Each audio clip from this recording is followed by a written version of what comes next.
Okay, I would like Mr. Corcos to ask you something. I guess that the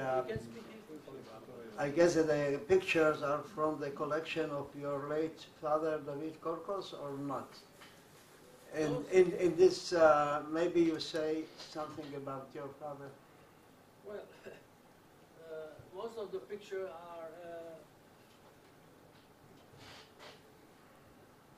most of the pictures and the material we have, it's familial archives, you can call it. I have a personal archive. We brought with us many documents and pictures from Morocco. It is rare because most of the Moroccan Jewry didn't brought anything. I know that because I'm doing some research and I'm talking to families and so on. And it's a pity that a lot of material just was left in Morocco. We had the change. My father was a historian, and so he had let's say the sons, of course, to take all this.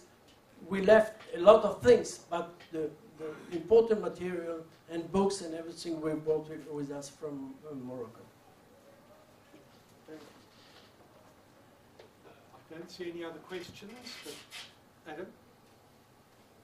A question about Dominy about Max Nathan. Are you aware of any contact that he had with Jews in any of the settings in which he spent time? So in Durban, you said that the Jewish community was reluctant to make have a separate function for him. Was there sustained contact during his time there? And then in Ireland, did he think of himself in his practice and religion as a Jew? Was it mainly an identity imposed on him? Did he seek out contact with Jews?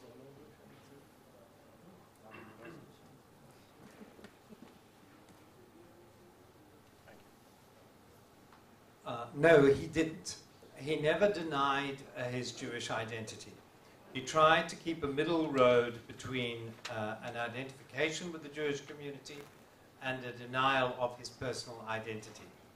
Hence the ambivalent and neutral relationship in Durban. I didn't have enough time to talk about the other places in Africa where he had governed, but there were Jews involved in West Africa. His deep involvement with West African trade would have brought him into contact with Jewish merchants based in Liverpool, but he always tried, he was a loner, he tried to walk his own path, and I think the destination he saw at the end of that path was to be an English gentleman. And he retired to the county of Somerset and bought a manor house and potted around writing local histories of the medieval period, and to every intents and purposes, except for the fact that he was buried in the Jewish cemetery in Willesden in London, he was an English gentleman.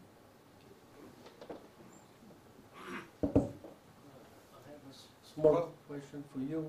Is this Nathan was the famous Nathan family related with the Montefiore family in London? Yes, I think there was a distant relationship.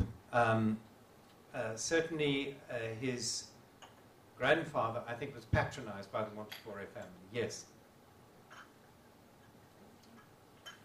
Well, thanks to all our speakers. And we'll be back as scheduled on the program 10 minutes later.